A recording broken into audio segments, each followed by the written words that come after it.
Donc, on va s'intéresser à la partie ESLint. Pour cela, donc, on a créé un fichier index.js et on va voir est-ce qu'il contient des fautes ou non. Donc, la première chose, on va initier notre répertoire pour pouvoir installer des packages npm.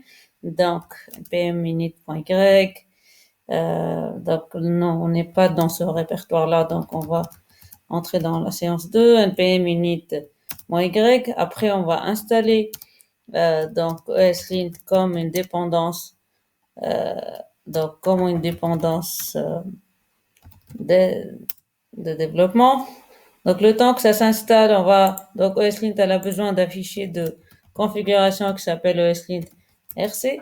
Donc dans ce fichier-là, on doit avoir une configuration minimale. On va le prendre du site, la prendre du site officiel de ESLint, eslint.org. Donc on va copier cette partie-là. Donc on va la mettre ici. Donc cette partie-là, la chose la plus importante à voir dans ce fichier, c'est que on a dit à ESLint qu'on va travailler avec la version 6 de ECMAScript, donc c'est-à-dire ECMAScript numéro 6 de 2015, pardon. Donc que on doit on doit ajouter cette option pour pouvoir faire du import et export dans nos fichiers. Là, c'est pour pouvoir travailler avec du JSX lorsqu'on va faire du React plus tard. Et il y a une autre partie, une autre propriété dans ce fichier JSON, c'est la partie rules, on va la voir petit à petit. Donc, une fois qu'on a créé ce fichier-là, on revient à notre fichier index.js et dans le terminal, on va essayer de lancer l'instruction, de lancer ESLint pour voir s'il y a des erreurs ou non. Donc, npx ESLint point pour lui dire que on va voir tous les fichiers JS.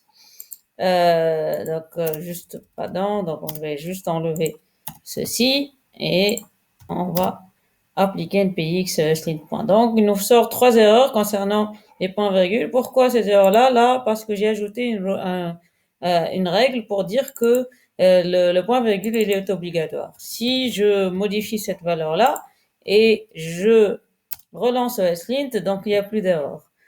Si je veux quand même euh, avoir donc mentionné que ça correspond à des erreurs si je mets pas des points virgules. Donc je lance npx ESLint point, donc ça me sort ces trois erreurs. Et si je veux, par exemple, fixer ces erreurs-là et corriger ces erreurs-là automatiquement, qu'est-ce que je vais faire? Je vais ajouter tiret fixe à ESLint point et là, il va corriger automatiquement les erreurs. Euh, euh, Quels sont les autres types d'erreurs? Donc, quels sont les autres rules à ajouter? Par exemple, je vais ajouter une rule qui vérifie s'il y a des variables qui ne sont pas définies. Donc, par exemple, la variable, donc cette règle s'appelle nodef. Donc, je vais mettre son niveau à error et je vais réappliquer npx ESLint. Donc, qu'est-ce qu'elle me dit? Il me dit que console is not defined. Donc, le système n'a pas reconnu l'instruction console parce qu'il ne sait pas que je vais travailler, il ne sait pas dans quel environnement je suis en train de travailler. Donc, pour ça, je vais aller dans eslint.org et dans la partie environnement, on me dit qu'il y a différents environnements. Parmi les environnements que je peux spécifier, je peux spécifier le browser, c'est-à-dire donc spécifier qu'il y a des variables globales pour le navigateur qu'on peut utiliser dans le fichier. Par exemple, parmi les variables globales, c'est Windows, donc console, elle est sous Windows. Donc, si j'ajoute cette partie-là dans mon fichier de configuration, je peux enlever Node. Ici, j'en ai pas besoin. Et je réexécute site point. Donc, y a plus, donc, une petite erreur ici. Si je réexécute, une autre erreur ici. Donc, voilà.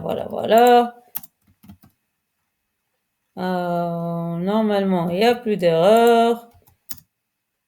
Voilà, il n'y a plus d'erreur parce que le système a reconnu console.log.